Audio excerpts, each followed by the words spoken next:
Il n'aura fallu que 9 ans pour que la Côte d'Ivoire vive un nouveau miracle. 9 ans de croissance soutenue à un rythme de 8%. 9 ans pour que le PIB du pays passe de 25 milliards à 38 milliards de dollars. Infrastructures, transports, électricité, eau, santé, agro-industrie et éducation, dans tous ces domaines s'est déployée une vision moderne et dynamique du développement. La leadership compte beaucoup, la vision compte beaucoup. Et je pense que son Excellence, M. Alassane Ouattara, a donné une vision très claire. Le monde voit que la Côte d'Ivoire figure parmi les 10 pays les plus performants au monde, que la Côte d'Ivoire a eu un taux de croissance impressionnant. Le taux de croissance est important, mais normalement, les gens disent, bon, on ne mange pas le PIB, il faut que les choses ça se voit dans la vie des citoyens. Depuis 2011, le taux de pauvreté a baissé de 50% à 35% de la population. Dans tout le pays, les grands chantiers des 9 ans passés produisent déjà leurs effets et chacun peut dans son quotidien partager les fruits de la croissance.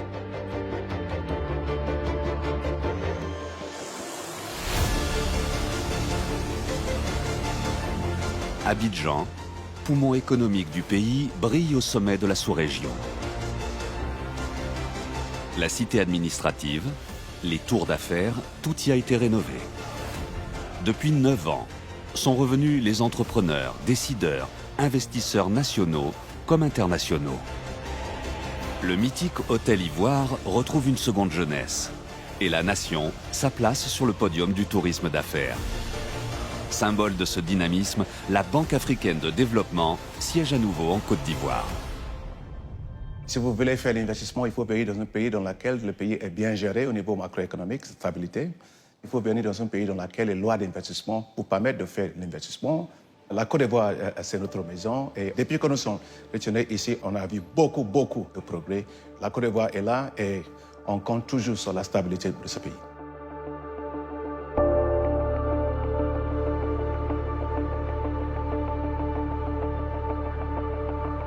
Depuis 2011, 240 km de routes bitumées ont été réalisées sur Abidjan et les villes de l'intérieur. La capitale se couvre de routes, d'échangeurs et de ponts qui fluidifient et relient entre eux les quartiers autrefois séparés de la lagune. On ne mange pas le goudron, mais il réveille l'activité et fait l'attractivité du pays. Depuis 2010, Abidjan, tout le pays est en chantier. L'État fait tout son possible pour pouvoir améliorer le bien-être des populations à travers ces routes. Quand tu n'es pas dans le domaine là, tu ne vois pas où on veut arriver au fait. Nous qui faisons, nous savons où nous allons au fait.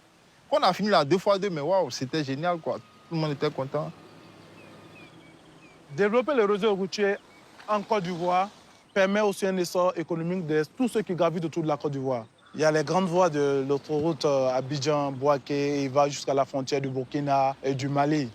On a un réseau routier dense qui permet à ce que tous les échanges économiques puissent se passer chez nous. Et c'est ça, la force de la Côte d'Ivoire. La route représente 90% des échanges sur le territoire. Elle précède le développement. En 9 ans, des milliers de kilomètres ont été rénovés ou créés. Il favorise les contacts économiques autant qu'humains. Il relie les Ivoiriens entre eux, réunissent les régions et les familles.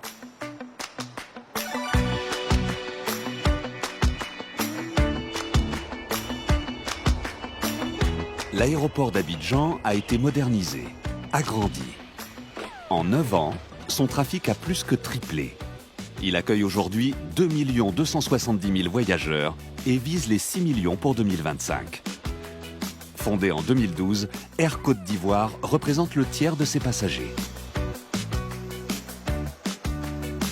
Air Côte d'Ivoire, c'est une société qui est en train de monter en puissance. Aujourd'hui, nous avons pu nous positionner au niveau sous-régional en tant que leader et c'est une compagnie à la longue qui va devenir une compagnie vraiment de référence en Afrique et également au niveau international.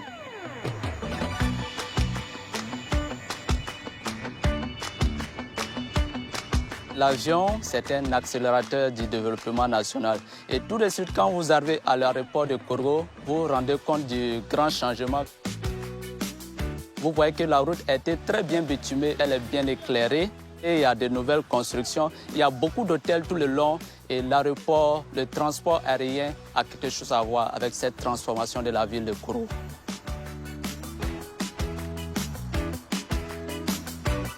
Toutes les régions sont entraînées par le boom des transports. Sur la façade maritime, le Grand Ouest bénéficie du dynamisme du port de San Pedro. Ici, nous sommes sur le terminal MSC qui peut accueillir des navires de 280 mètres de long. Le port de San Pedro a véritablement pris son envol. De 2010 jusqu'en 2020, il est passé de 1,2 million de tonnes à 5 millions de tonnes. Demain, dès l'instant où le terminal à conteneurs sera réalisé, le terminal industriel polyvalent sera réalisé, c'est 15 millions de tonnes. Et quand le grand terminal minéralier sera réalisé, c'est 50 voire 75 millions de tonnes. Toutes ces infrastructures réunies, c'est 50 000 emplois directs et indirects qui vont être créés. Le port de San Pedro suit la voie ouverte par le port autonome d'Abidjan. Ce dernier, avec 1125 milliards de francs investis depuis 2012, est devenu le premier port à conteneurs de l'Afrique de l'Ouest.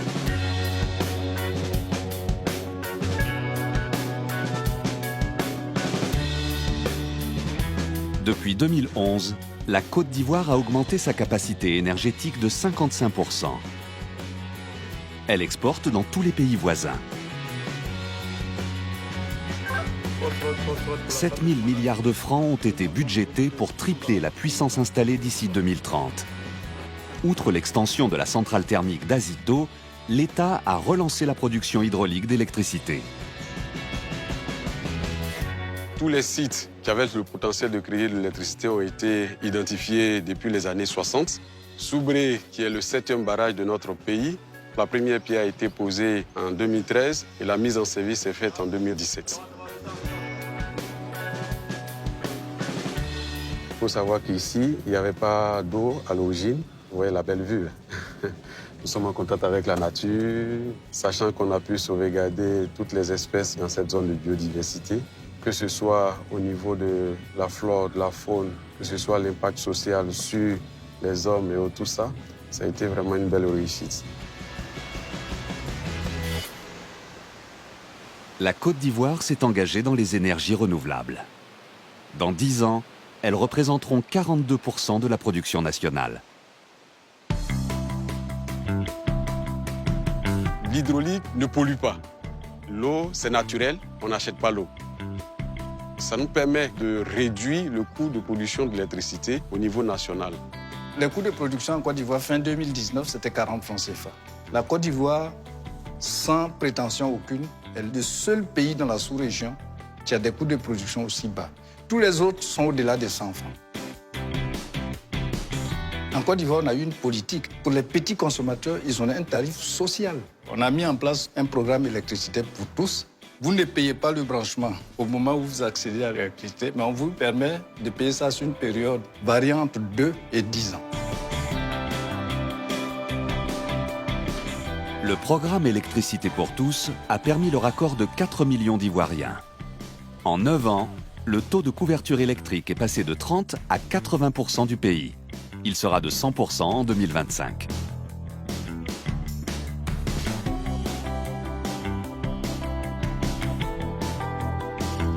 L'eau a été l'un des plus grands chantiers de ces 9 dernières années. En 2011, le taux de couverture des villes n'atteignait pas les 55%. Depuis, l'État a lancé d'immenses travaux pour résoudre ces déficits en eau potable.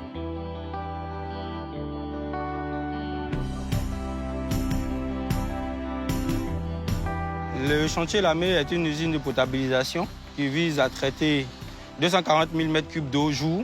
Donc c'est une usine qui est censée alimenter le tiers d'Abidjan, notamment Abidjan Nord, donc les communes de Cocody, Abobo et Yopougon en l'occurrence. L'eau qui arrive à la station provient de la rivière Mé. C'est de l'eau de surface, c'est de l'eau de rivière. Donc quand elle arrive, elle est très peu recommandable en termes de consommation. Voilà. Il va falloir pas mal de traitements avant que cette eau-là soit consommable selon les normes de l'OMS. Dès 2021, l'usine sera opérationnelle et les soucis d'approvisionnement des populations, un lointain souvenir. Dans les villages, l'État a remplacé ou réhabilité 2665 pompes manuelles et 3184 ont fait l'objet de maintenance.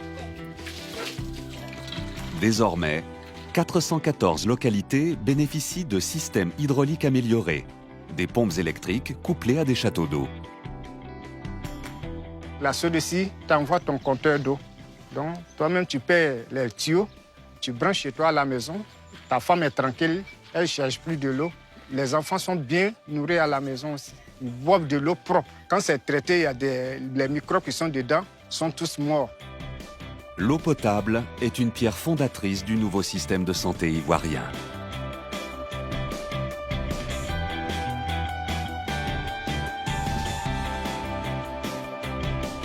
Depuis 2011, plus de 600 dispensaires de proximité ont été construits et 300 seront réhabilités pour la fin 2020.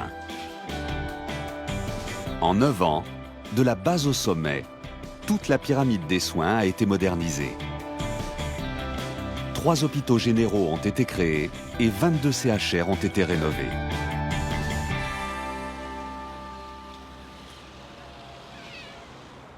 Depuis 2 ans, on est en pleine réhabilitation.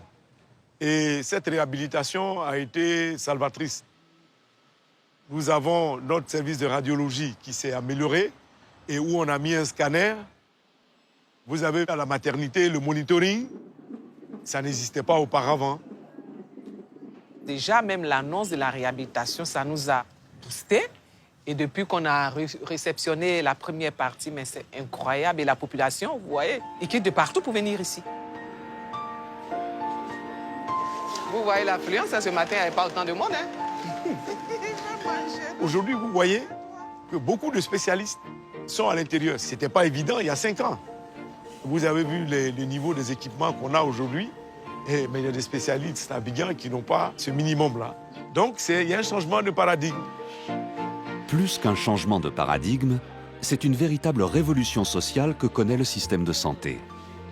La gratuité ciblée dispense les enfants de 0 à 5 ans et les femmes en consultation prénatale des frais de consultation, de traitement et d'accouchement. Le paludisme grave est pris en charge. Vous avez un bon? La nouvelle pharmacie de la santé publique et la CMU, couverture médicale universelle, sont les nouveaux piliers de cette démocratisation des soins. Vous avez quelle assurance? Assurance, Les gens, quand ils n'avaient pas l'argent, il n'y avait pas la CMU, ils venaient à un stade où vraiment c'est difficile de pouvoir les sauver. Or là, maintenant, ils ont la carte CMU, ils peuvent se soigner à tout moment de l'année et ça, c'est formidable. La couverture maladie universelle, aujourd'hui, c'est une satisfaction pour nous. Les coûts sont amoindris et les gens n'ont pas peur de venir à l'hôpital.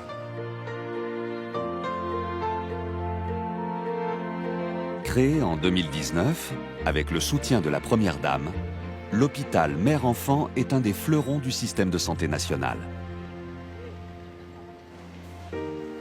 La philosophie de l'hôpital, c'est offrir la qualité et la sécurité des soins à toutes les couches sociales, y compris aux plus démunis.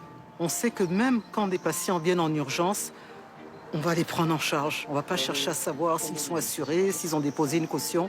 On lève l'urgence et après, on cherche à savoir ce qu'il en est financièrement. On prend en charge gracieusement 25% de personnes démunies.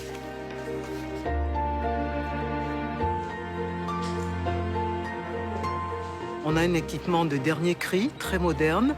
On a tout ce qu'il nous faut sur le plan qualitatif, sur le plan technique, pour faire de la médecine de haut niveau, où on fait de la très grande chirurgie avec des résultats qui sont vraiment spectaculaires.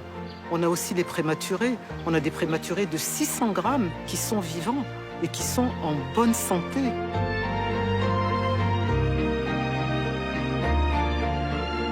L'hôpital Mère-Enfant le CHU d'Angré ou encore le Centre d'oncologie médicale et de radiothérapie d'Abidjan constituent désormais un véritable hub sanitaire pour la sous-région.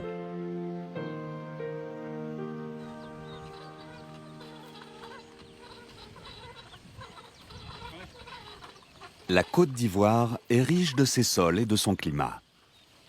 Premier sur le cacao, l'anacarde et le caoutchouc, le pays rejoint le trio de tête des producteurs de coton.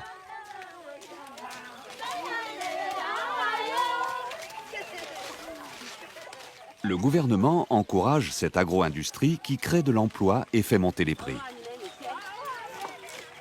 Le coton permet aux producteurs d'avoir un revenu sûr. Il n'y a pas de spéculateurs autour, il n'y a pas d'intermédiaire. Et le paysan reçoit totalement la recette de sa vente. Souvent, le prix sur le marché international il ne permet pas d'être assez satisfaisant pour le producteur. Mais quand le problème il se pose, que nous nous rapprochons de l'État de Côte d'Ivoire, l'État n'hésite pas à nous accompagner dans notre activité. Soutenue par l'État, la COIC, Compagnie ivoirienne de coton, a investi massivement dans un centre de recherche et développement et plusieurs sites de transformation. Désormais, la Côte d'Ivoire peut traiter le coton graine et exporte le produit fini.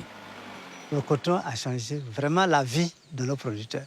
Si vous arrivez dans les villages aujourd'hui, la majorité des maisons que vous trouvez, les belles maisons, c'est de l'argent du coton que les paysans utilisent aujourd'hui pour se construire des maisons, pour envoyer les enfants à l'école. Vraiment, c'est la culture motrice du développement dans son ensemble.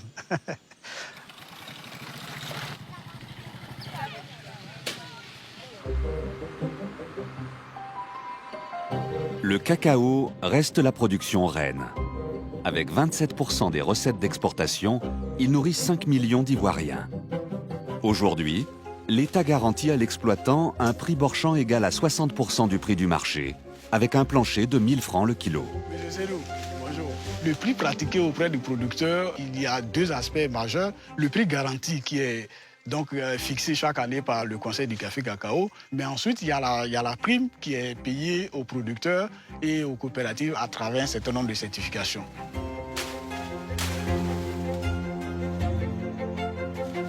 La politique de certification combat le travail des enfants et lutte contre la déforestation.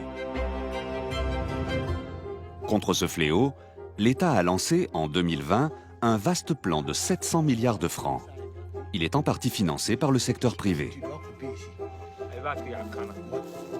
Premier axe d'action, mieux cultiver les terres déjà prises à la forêt.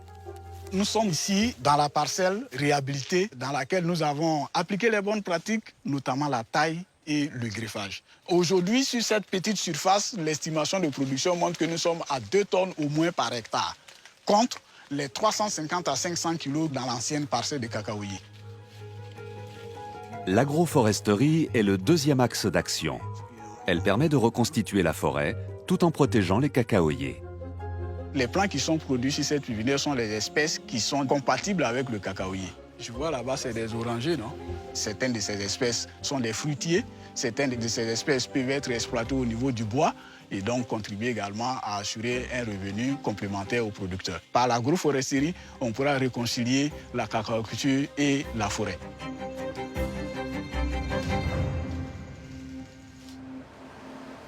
En parallèle, un nouveau régime d'incitation fiscale a été créé. Il a poussé les grands groupes internationaux à investir et transformer localement le cacao. Le chocolatier C'est Moi a fait davantage.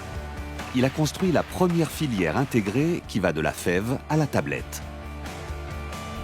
En 9 ans, la société a investi plus de 35 milliards de francs dans une unité de broyage et dans sa chocolaterie ultramoderne de Yopougon. Je suis très heureuse de dire à mes compatriotes ivoiriens, voilà, ici c'est fait Made in Côte d'Ivoire, c'est la qualité de consommer. On n'a plus besoin de consommer ce qui vient forcément de France ou des États-Unis parce que nous-mêmes on en produit ici. Le chocolatier emploie 1000 salariés et son chiffre d'affaires dépasse les 130 milliards de francs. Avec la montée du pouvoir d'achat, une nouvelle classe moyenne est apparue. Ces consommateurs permettent l'émergence et le déploiement de l'industrie locale. Nous nous trouvons ici dans le premier centre commercial du pays. Il accueille la classe moyenne ivoirienne qui est de plus en plus nombreuse et qui a envie d'acheter des produits manufacturés. Nous avons une marque locale que nous avons créée il y a 3 ans pour satisfaire ce marché. Et au-delà de la Côte d'Ivoire, l'Afrique de l'Ouest et du centre. Donc c'est plus de 300 millions de consommateurs que nous pouvons viser. Et on a notre nouvelle poudre. Depuis 9 ans, le développement passe par une bonne gouvernance, le partage des fruits de la croissance et l'encouragement du secteur privé. Chaque année, plus de 15 000 sociétés sont créées en Côte d'Ivoire, dont 40% d'entre elles par des moins de 35 ans. Cookie Labs est une start-up qui s'attaque au swollen shoot. Le swollen shoot a été surnommé le sida du cacao et c'est une maladie qui, lorsqu'elle attaque une parcelle, l'agriculteur récolte la moitié de sa récolte prévue.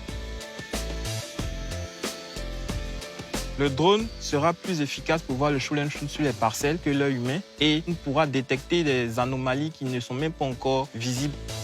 Lorsque la cabosse n'est pas saine, elle devient ronde. Et donc, par simple survol de drone, il va géolocaliser les zones de la parcelle où ces imperfections-là se trouvent.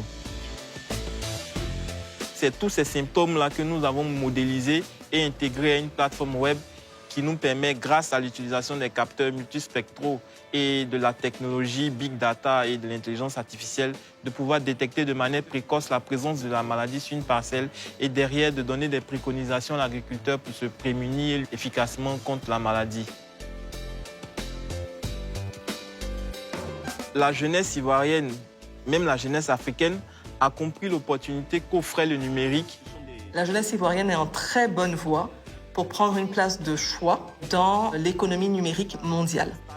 On a des pépites dans ce pays qui peuvent transformer la face de la Côte d'Ivoire. À travers la Fondation Jeunesse Numérique, le gouvernement accompagne cette nouvelle génération. Le président Alassane Ouattara, chaque fois que je discute avec lui, il pense toujours aux jeunes, il pense toujours à l'avenir de son pays. La Côte d'Ivoire est un exemple. La Côte d'Ivoire donne l'espoir. Et dans l'espoir au niveau de la gestion de l'économie, ils font de l'espoir au niveau aussi de la résilience de la population ivoirienne. Mais il faut continuer cette œuvre, il faut continuer la stabilité, il faut continuer au niveau de la cohésion. Il faut donc faire monter le niveau de middle class, de moyenne classe, parce que c'est eux qui ont l'argent, les compétences, la sagesse, l'entrepreneuriat. Et pour ça, il faut investir dans les jeunes, investir dans les jeunes, investir dans les jeunes.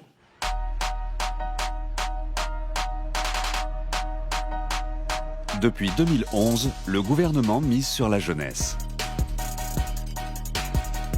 La Côte d'Ivoire est passée de 3 à 9 universités qui couvrent tout le territoire.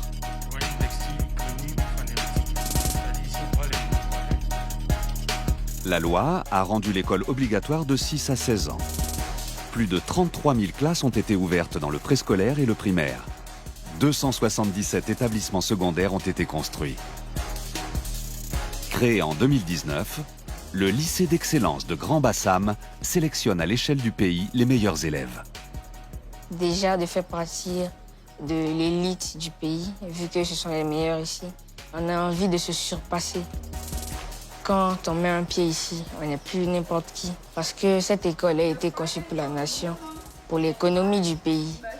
On veut devenir des caps de ce pays. On veut que ce pays soit reconnu à travers le monde. C'est ça notre objectif. Il faut dire que toutes les conditions sont adaptées pour nous, vraiment pour se concentrer, pour travailler. Il y a toutes les dispositions en allant des salles de langue par les professeurs, par l'esprit qui règne au sein de l'école. Donc vraiment, c'est un cadre vraiment adapté pour un élève qui veut vraiment travailler. Ici, les jeunes filles ont la même place que les garçons. C'est une aubaine que je sois là et de me déployer vraiment dans ce lycée. Pour moi, l'avenir, c'est nous-mêmes qui le faisons. C'est au bout de nos efforts que nous pouvons construire notre avenir. Ce sera profitable pour tous, mais surtout pour notre pays, la Côte d'Ivoire. Cette Côte d'Ivoire que les jeunes appellent de leur vœu se construit jour après jour. Le stade olympique d'Édimpé est prêt à accueillir la CAN 2023.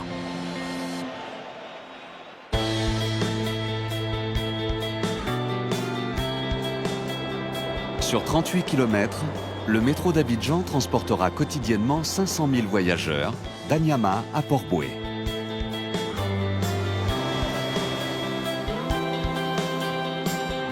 Le pont de Vridi permettra d'aller de Lagos à Dakar en passant par Abidjan.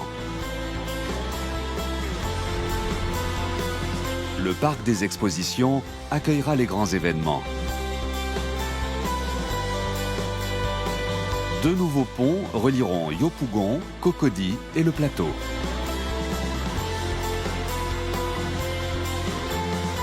Et du haut de ses 333 mètres, la tour F, véritable défi architectural, sera le plus grand bâtiment d'Afrique. Tous ces projets vont changer le visage et la vie du pays.